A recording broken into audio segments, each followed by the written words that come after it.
Well, hello everyone, and welcome again to another episode of Women Like Me Stories in Business. Oh, today I have somebody super interesting. Let me tell you a little bit about her and then we'll ask her to expand on it. So, today on the show, we are welcoming a woman who doesn't just walk into a room, she transforms it. Jessica Brighton-Field is a global communicator, a master of human connection, and she's from the sunlit streets of Spain to the boardrooms of Amazon, Shell, and Airbnb. She's helped thousands discover the power of vulnerability, storytelling, and yes, improv comedy. The other thing I'd like to mention is that she's Europe's top female speaker for 2022, and she has danced in over 60 countries. So, oh my goodness, Jessica, welcome to the Women Like Me. I am so excited to be here. And I Hi. can't wait for you to tell us all about everything. So, why don't you start to tell us a little bit more about yourself? That's lovely because when someone reads a bio that you wrote of yourself, you're like, oh, Yes. really? Is that Yeah. me? Oh, yeah, I wrote that with ChatGPT. Yeah. So I always feel bad about the word transforming because as a therapist and as a woman who still goes to therapy, transformation is has to be taken in the smallest piece of people feel differently and they're pushed a little bit to what they really want because I love how coaches were always like, it's transformational. Yeah, I kind of like talking about that as well. It's like, what are we and what can we really do? And all I can do is pretty much say that I'm trying to help women be unapologetic by being as vulnerable and as messy and as smelly as I am, and hoping to inspire people to kind of dance badly just like me, I suppose. Oh, well, thank you for that. I want to ask because and I want to let everybody know that you are Canadian. Yeah, eh? Yes, and I just found that out when we hopped on the call, so that was exciting. But you've been in six continents and over 60 countries. So Mhm. tell us a little bit about that. What are you doing all over the world? Chasing men, honey. You want a more empowered story? No. I fell in love with three doctors from three different continents, and I met them while traveling, and then I moved to be with them. And whilst I was there, I forgot about them. They became second, third, fourth, last priority. And I actually just, like read the Quran. I dove into like spiritism and white magic in Brazil, and I ate a lot of butter chicken in India. So Wow. I got a lot of stories. Yes, no kidding.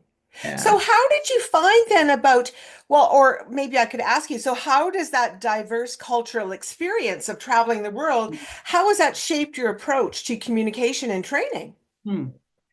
Wow. That's bad because the in India they do the head shake, which Yes. means I'm listening essentially, but it's very frustrating when it's like 40 degrees outside and you're like, for $3, will you bring me to that building? And they do this, and you're like, I don't know what that means, but you can't do that because that's disrespectful. And you also Right. can't be like, what the F does that mean? You have to Yeah. be like, okay, I trust that I'm communicating my needs. You're agreeing to it, but I've been taken for a chump many times. I've overpaid in Costa Rica.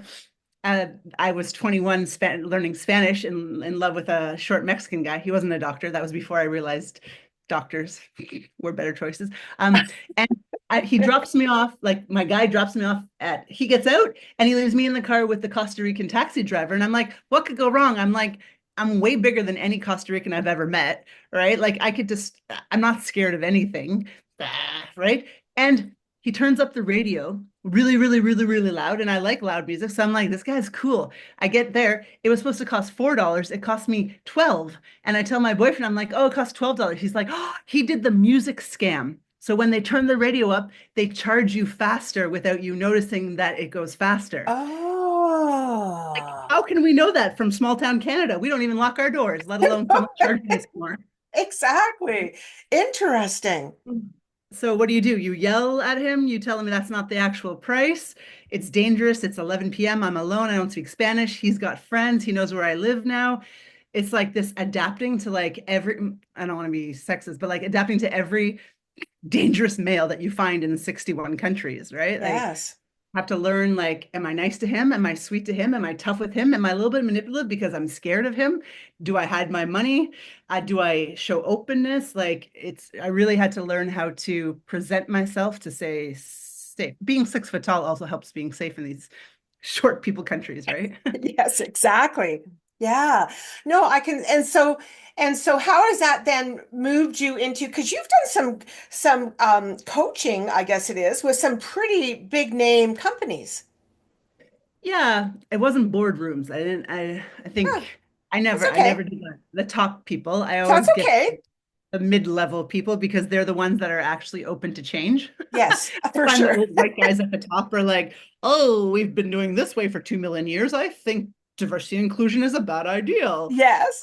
Hire Yeah. my cousin and go golfing, right? So they don't listen. So I try and get Mhm. the people who want to improve their adaptability. So that's kind of what I specialize in because after you've been to so many places, if you don't adapt, you get robbed and raped. It's just the reality. It's like I Right. had to learn how to deal with all that stuff. And then I studied therapy and then I studied how to be a facilitator, an improv facilitator. I learned adaptability intelligence and then I learned clowning. So now I package it all together and hope someone goes, wow, this is out of the box.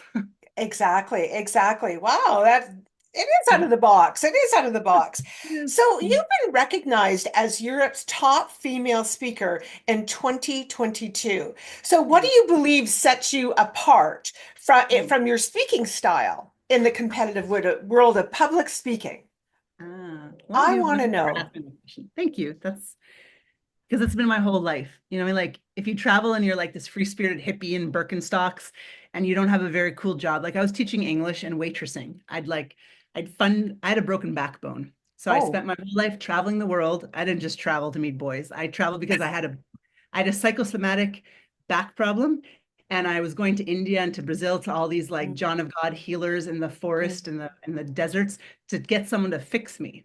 And so mm. while I did that, I had to learn to accept the the things you cannot change, right? I had Yes. to accept that I still have the back pain, even though I spent every penny I've ever owned on fixing my back pain, plus donuts. I'm Canadian, so those, that's where all my money goes. It does. And I still have back pain, Yeah. and I know what caused it, but I still have the back pain. And so it's kind of like what makes me, I think, a little bit different is like I'm super like real. There's like nothing cool about me, and there's nothing that I have to prove to anyone because you just don't care. You know, when you're sick and you think like you can't have kids, you can never like start a family, no one's gonna love you because you're broken. If you live with that long enough, people's opinions don't matter very much anymore. So I think when I go on stage, I use the clown energy. I like confront people. I like improvise with them. I pull like stuff out of my back pocket, right? I think I just have a lot of fun up there because I don't care anymore because I cared so much before what people think. And it's so liberating to Mhm. see someone on stage who doesn't really care that they look like an idiot. No, absolutely. And we're drawn to people who are real. Yes. And I appreciate that. That was great advice for anybody that might be listening that wants to get into the world or do some public speaking. It's so true. Just be who you are. You don't Mm. have to. That's why they came, Yes, right? exactly. If we Yeah. wanted to watch an influencer be perfect, we'd go on Instagram, wouldn't we? Yeah, exactly. Okay, so you are the vice president of Barcelona's Women's Network. Now, I'm so curious about that because I belong to quite a few women's networks here in the Vancouver area uh, of British Columbia and the Lower Mainland, and I know lots of other women that are. So do you? What, first of all, tell us what happens in Barcelona. Haha, what happens? Uh, Barcelona is the place you want to go to meet like-minded people that don't care a lot about money and don't care a lot about social status, don't care a lot about like checking off the boxes. Most of us are kind of people that couldn't kick it in the real world because we just Yeah. don't. And here you don't make any money. it's like all of my clients, all those big names that I wrote and Yeah, yeah, mentioned, yeah. it's like they're all in other countries in Europe and in the Middle East. It's there's no money here because nobody moves to Spain to get rich. You move to, I don't know, New York or LA to become an actor, and you move to Right. Barcelona to have a happy life with lots of friends and spend a lot of time Ah, enjoying your life. So here, community is really important because the locals had to fight against Spain for their independence. So it was like Spain was like, we all speak Spanish. And all of these little like tribes and kingdoms in Europe, yeah, us Canadians don't get this exactly, but like used to be like, no, but for 1,000 years I've been Catalan. Now you want me to be Spanish? I'm not being Quebec, right? Quebec's right. not being British. Yes. We get it, right? So the Yes. heroes of Barcelona are the Quebecers because Ah, they got two fights to see if they could separate from us, and Canada allowed them to vote to see if they right. wanted to separate. But Yes. here, Madrid doesn't let them. So there's this tight community of Catalans, they're called. They speak Catalan. It's a mix of Spanish and French, and Oh, they don't let us in because they've been fighting to keep their identity. Almost yes. like Jewish people, they had to stay strong within their community Yeah, against everyone, sadly, that was against them. So they're very tight. You can't get in, yeah. right? And so that's why women's communities and expat communities are huge here because we don't have the chance to like date or get invited to birthday parties or get hired because we don't speak their language.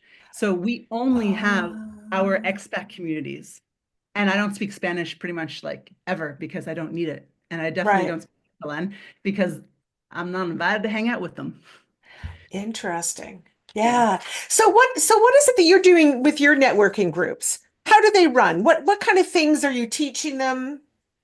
Yeah, I wonder because I have never been an adult in Canada. I left when I was like Yeah, I was a 23-year-old. I don't know if that's an adult, but I was in university and not very adultish. So since then I haven't lived in Canada. So I don't know what Canadian women do, but we're a lot of like German, British women who wanted to have happier lives. So we come down here, and because we don't speak the language, we can't do what we were trained to do. right.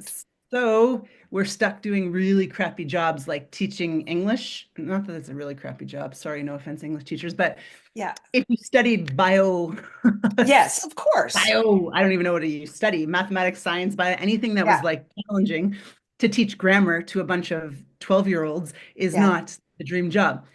So this Yes. place is full of coaches trying to be coaches and English teachers and actors and people who work in call centers because that's the jobs that Oh, North Americans can get in Europe because okay. we can speak the languages of the countries. Yes. So there's a lot of us that are entrepreneurs. So we're trying to get business from North America because you guys pay more, and we have the culture of you guys. So we don't focus on getting business in Barcelona. So it's all Ah, about like how do you get the Germans to come? The Germans have a lot of money. How do you get the Swedes to come? How do you get the Americans to fly over to come to your retreats? How do you build your credibility? Because the Americans, as Canadians, we know this. You and I are both yeah. speakers. We have some like charisma, right? Yes. The Europeans don't have that.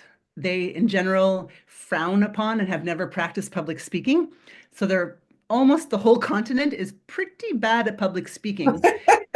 And everybody says, oh my God, I want to speak like an American. That's like the dream to be Oh, confident, funny, to be able to improvise, to yeah. roll with it. That energy that North Americans have Yes. in middle class, well-trained white people, if I Yeah. can base us down, Yes. can do that, but they can't do that over here. So when I speak in Europe, I can't go like Oh, all out like you and I kind of have fun and joke and move our yes. hands and like talk and roll with it. It's more like serious and formal. So adapting to all the different cultures, every time you do a pitch, if it's a German, you pitch differently than if it's a French person. It's a French Yes. person way differently than a Catalan. Catalan way different than an American. So in Europe, you're constantly like reading who this person is and how you can sell to them or even have a conversation with them, which I never think about in Canada. Canadians are equal. Yeah. So it's That really is that is amazing insight because the world is so open now. And yeah. I have a writer from Spain, the UK, Iceland, Mexico, and and I never really thought Hmm. so much about how different we Mm. are culture-wise until I just heard you speak. Because Yeah. Canadians, we don't think like that. It's like, oh, No. my best friend was from Sri Lanka, my other best friend was from Iran, and every boyfriend I dated was from Africa. Yeah. Like, Yeah. I didn't have any white friends. And I went to Victoria, which you know Yes. is extremely white. Yes. Yes. Right? Exactly. Even the Yeah. rabbits are all white there, right? Yeah. So Yeah. Yeah. we Yeah. don't care about that. Really, Yes. deep down, maybe we have lots of biases and we pretend we're not, whatever. That's Right. another conversation.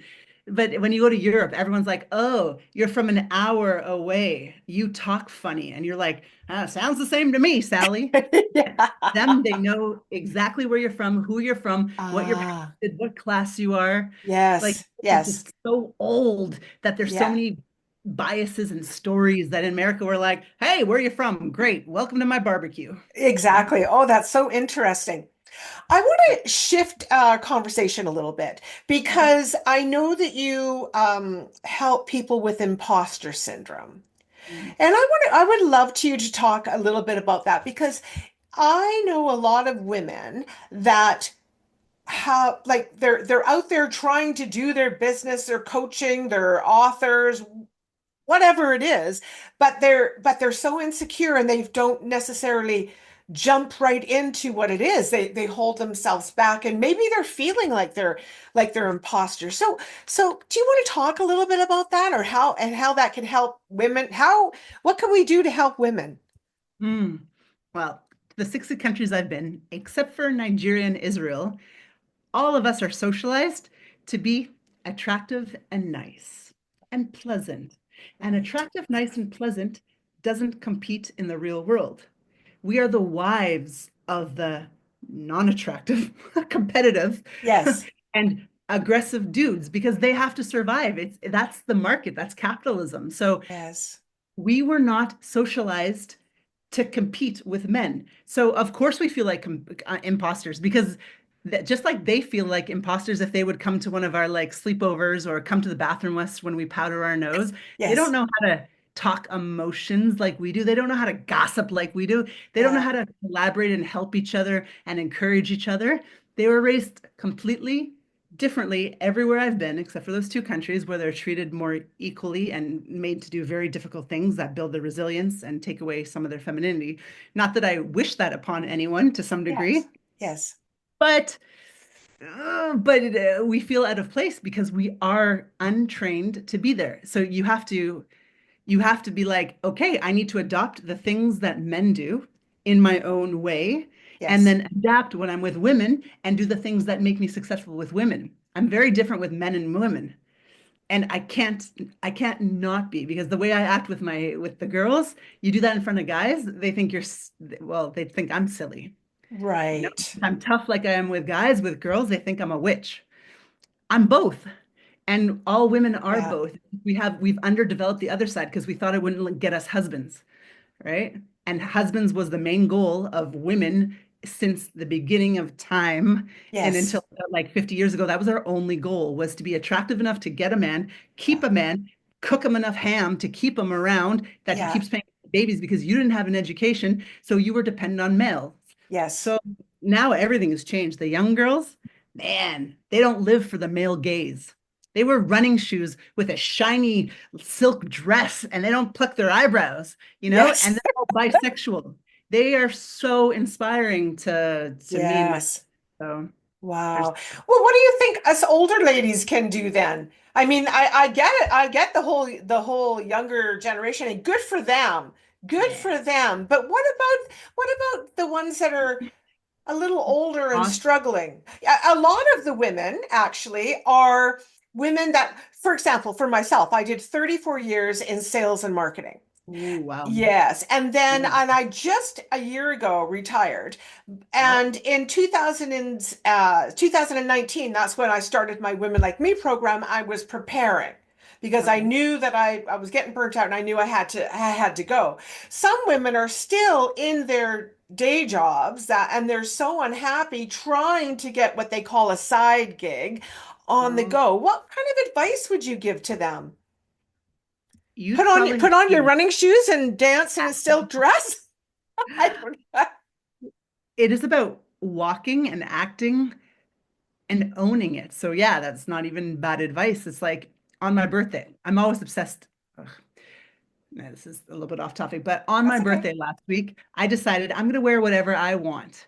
And it's not attractive and it's not for the male gaze. And I spent my entire life living, not living for, but a lot of my energy went to the male gaze Mm, and which boyfriend and would I be able to have kids one day and who am I as a woman who doesn't have kids, right? All of this energy on men. And so I think like women our age, we were raised that way. It's hard to get that crap out of our head. But right. if we do enough of meditating, enough of ayahuasca, enough of like sisterhood dance parties, if we do enough of that stuff, I think it's like what all amazing 50-year-old women I know, the amazing ones I don't talk to, but the amazing 50-year-old women I know are just like, F that. Like, I'm wearing running shoes with a silk dress, and I ain't doing my eyebrows either because I am tired of trying to appease men and do what I'm supposed to. So it's like just Mm, try and get that energy a little bit earlier, like that, like F you, unapologetic. I'm not here to be um gazed upon. I'm here to like learn something in this lifetime. I'm here to like fight for some cause. I'm here to raise kick-ass children. I'm here to raise not yeah. kick-ass children, but to heal something inside of me. Yeah. Like focus on that and let the eyebrows grow. It's like this focus on superficiality, I think that my generation still has is exhausting and a total waste of time because we all get old and there's always younger women. It's just a fighting game. Yes. Oh, for sure. Wow, Yeah. that is absolutely great advice. So what do you do for women then? So you have a coaching program. Tell us a bit about what you offer out there in the world.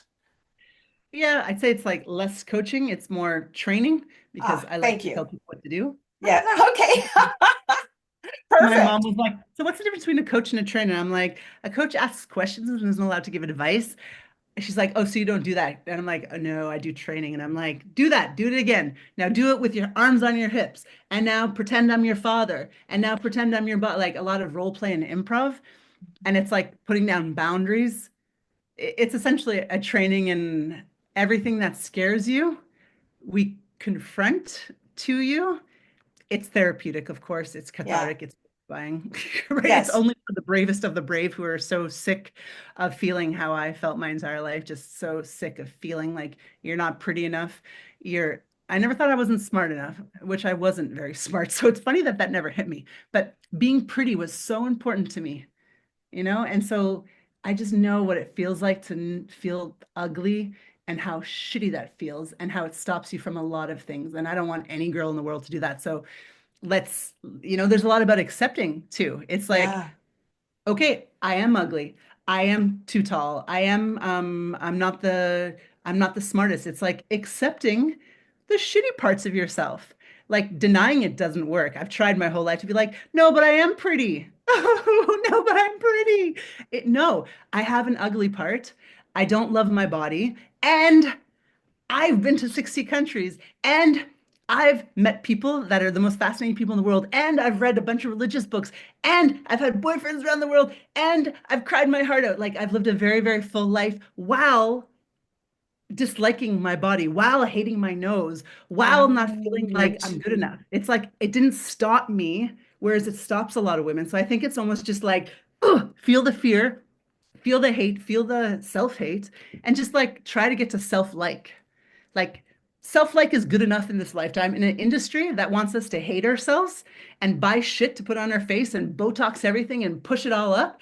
It's like they thrive on us hating ourselves. And if we continue to inject ourselves and hate ourselves, the patriarchy wins. So it's like we have to stop thinking that it's about looking good. As I did my makeup and brushed my hair and wore a push-up bra, right? Like it's But hard. It's not I easy. but I get what you're saying because it's not just it's I mean, there's nothing wrong with looking good. Even being No. present and looking presentable. You're coming Yeah. on a Yeah. podcast. You got to Yeah. look presentable, you know. But Presentable. but it's about but I get what you're saying though. It's about I can't go out of the house without the makeup on. I can't get on that stage unless I lose 10 more pounds. I Yeah. can't, oh, I'm over the age now of being any good to anybody. Mhm. So now what do I do? So oh, I got shivers. Thank you Hmm. for that. I think that that just makes so much sense. Hmm. So much sense. Because we have no choice. It's like I will never be as hot as I was when I was like 18. I'm Mhm. way happier now. No, Yes. 18 was pretty happy. At Yeah. 25, I realized therapy and self-development, and then things got messy because I was like, oh my God, I'm putting on a show. I just act like I'm happy all the time because if I don't act like I'm happy all the time, people think I'm a loser and Yeah. insecure. And in our country, to be insecure is the worst thing you can be. It's better to be on welfare, and be confident than to be insecure and actually successful because we Yeah. Americans, North Americans, we have this like against anything that shows vulnerability or not Hmm. perfection. I think it's the Right. Hollywood influence, right? Yeah, probably. Yes. Wow. Yeah. So, It's interesting because about a week ago, I was with one of my sisters, mhm. and I was telling her, I can't even remember why the conversation came up, but what I said to her was, I find it so interesting. When I was in my 20s, I had that flat stomach, and Oh, 3 kids later, I still had that flat stomach, and then all of a ah, sudden, for whatever reason, it went away. ah, And of course, I've aged. And I said to her, I would take my picture today. And I would just as an example, and I would look at it and I go, oh, I'm aging, and then 6 months later, I look at it, or a year later, and I go, yeah, wow, I was actually pretty hot. But yeah, but but it's and it's true. Like I'm looking back at those pictures, going, why would I ever have been I know. shy of that Why? picture, or why did I feel insecure Yeah, about that picture? Look how fabulous I was. yeah. But and it's so sad that those pictures get put away Hmm, until it's so I think it's just I just love what you said. It's just like push, go for it. You hmm. can't you're you and you're fabulous. You're you are what was this? Okay, so I've lived in Muslim country. I'm holding a potato. I just realized that I'm like holding potatoes. So weird.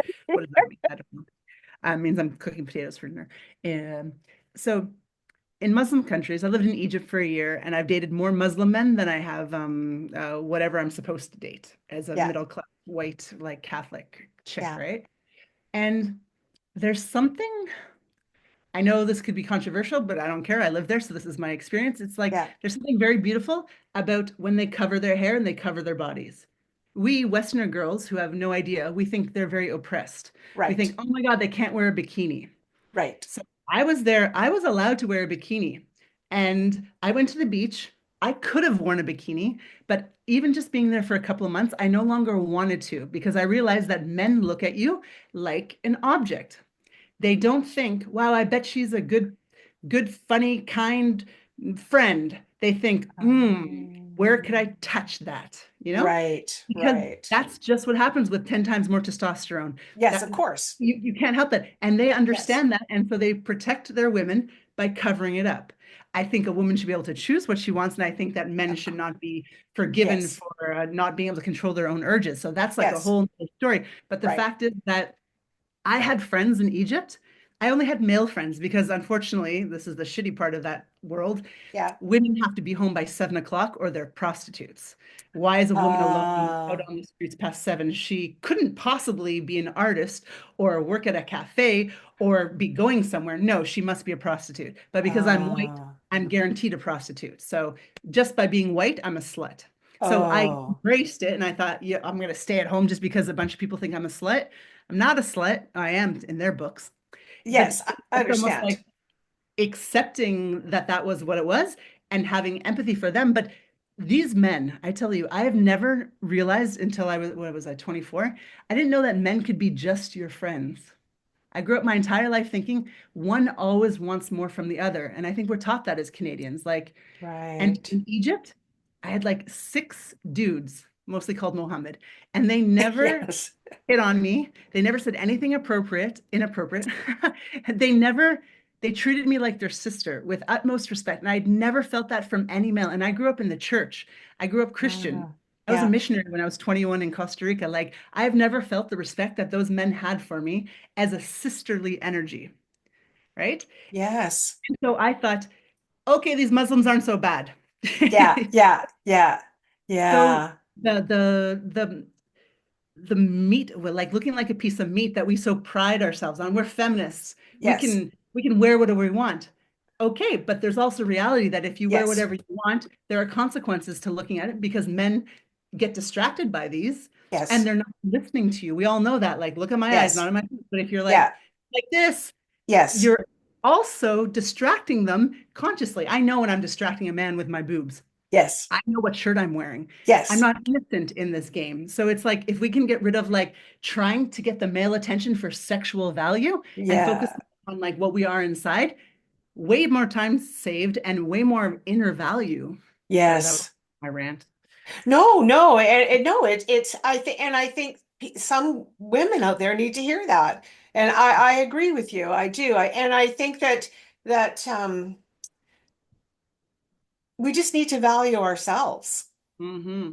And when we do value ourselves is when the world opens up for us. I like that. Yeah. Yeah.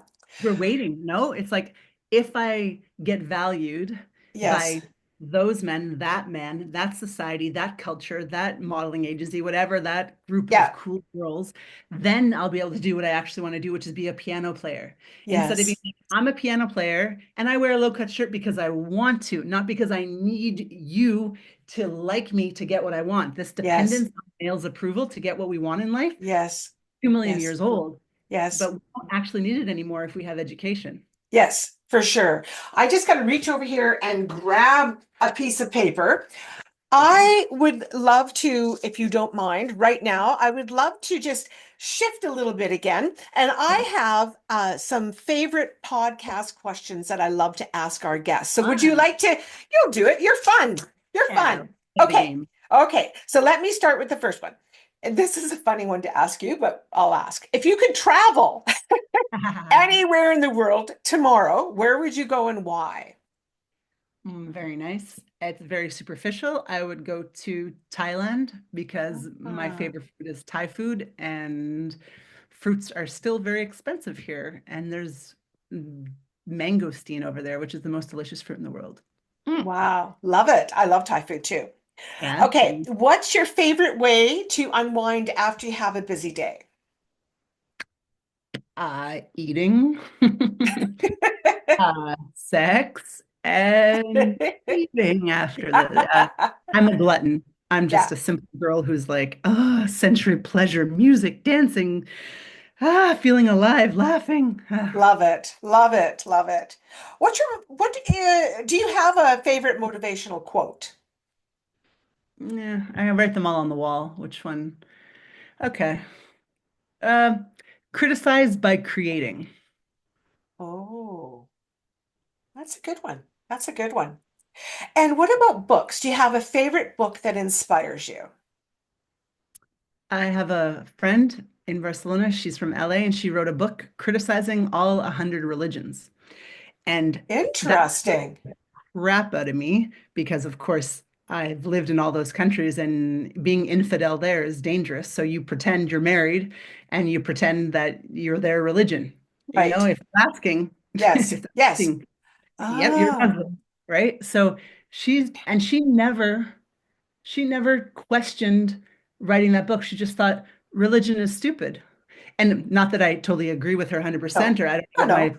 are 100%, but just the fact that she was so bold that she wrote about something without fearing the opinions of all the world. It's like she's Yes. a bold, tiny LA woman, and it's the funniest book I've ever seen. I laughed 3 times in one page. It's fun.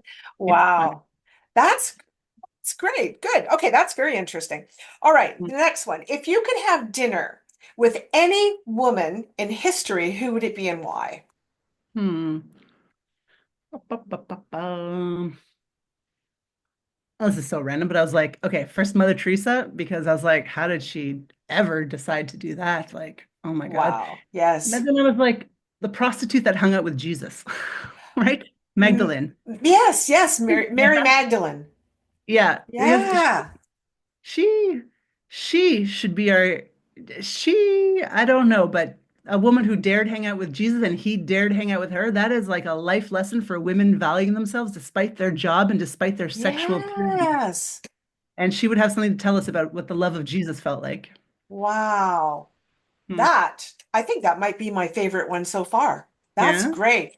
I never even Hmm. thought of that, but ooh, wouldn't she have some stories to tell? Hmm. Yeah. Okay.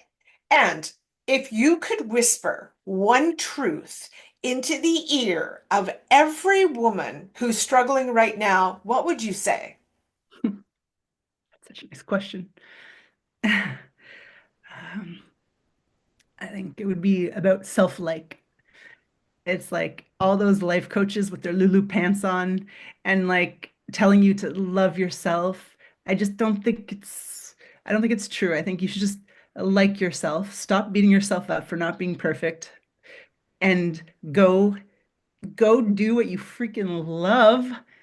And don't worry if you're not going to get married and you don't have the male gaze and you got three chins, right? Like my TEDx talk video, I was like, oh no, the biggest success I've ever had has like four chins. Oh, Like, what a we're horrible picture. It's, we're but so bad like, to ourselves. wow, who cares? We Wow. are, and it's like, go have fun and go dance on the beach with your big double chins and your big bellies.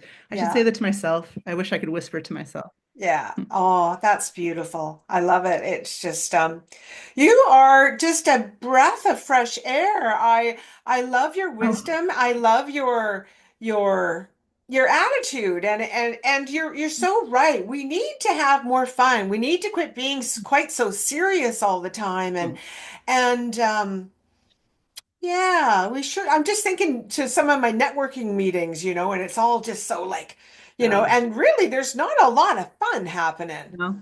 No. So yeah, just lighten up a little bit. Yeah. It's like women aren't allowed to be too fun because if you're too fun, you're too serious. You're not serious. If you're not serious, you're not professional. And if you're not Right. professional, you might be a tramp. And if you like don't take things religiously, oh, then you might be a bad girl. And now you're going to hell. All right. It's like all of Yeah. this from our moms and our grandmothers who Yes. are afraid of being called sluts, Yes. right? For getting Yes. married and being like cat ladies. All of that is in our systems. And it's our job as moms. I'm not a mom, but I know you have grandchildren. Yeah. It's your guys' job and me as a teacher to be like, that was the way we had to be for 2,000,000, 2,000, whatever your religion is years. Yeah. Not anymore. Go get an education, go do what you love, and Yes. wear whatever the hell you want as long as you feel good in it. Yes. Yeah. Love Like, it. screw the patriarchy. Oh, love it. Well, I Mhm. just want to let everyone know that if you want to reach out to Jessica, I will have all of her details in the details section of the podcast as well as the YouTube video. So, although she's on the other side of the world, look, she's not very far away. She's right there. So you'll be able to reach out to her if you want to, yeah, for whatever reason. So, before we close, Jessica, what? I know you gave me the whisper, and I appreciate that. Thank you. And I felt the emotion of that. But is there anything else that you would like to share with the audience? Anything at all you'd like to, any wisdom, any tips, anything at all you'd like to share? No, I'd like to say that I love the name of this podcast, Women Like Me. And Uh-huh. I'm looking at you and I keep reading it, of course, because it's right on top of your two ears. So I can't Yes. avoid. And I'm just like, who isn't a woman like me? Like, we are so similar in our struggles that really any woman could come on your podcast because your idea is so beautiful that I think we're all the same. We all have these stories. We all struggle. We all like fight with self-hate of our body that the patriarchy told us to hate. Like, Yeah. if we could all just like unite more and stop acting like the boys, life would be so much better. But this competitiveness, this lack of space in the tables of the people that make decisions, ugh, I think we really need to make the decision that we will not act like you guys just so you accept us and let us sit down at the table where decisions are made. We do it our way, and Hmm. they have to do some friggin' adapting after all this time of us adapting to them. Like, make them sweat a little bit. Yeah. No, exactly. Well, thank you for that. I appreciate it. And Mm, I appreciate everything you said. I know that thank you. it's going to be helpful. Absolutely. And it was helpful to me. That's Yeah, why great. I love doing this. I get all this free Ah, training. thank you. It's perfect. So thanks again, Jessica, for being Welcome. here with us. And everyone, thank you so much for watching. And as I said, go to the details section if you want to reach out to Jennifer, not Jennifer, I'm sorry, Jessica. All of her information will be there. So thanks again. I appreciate you being here. For having me.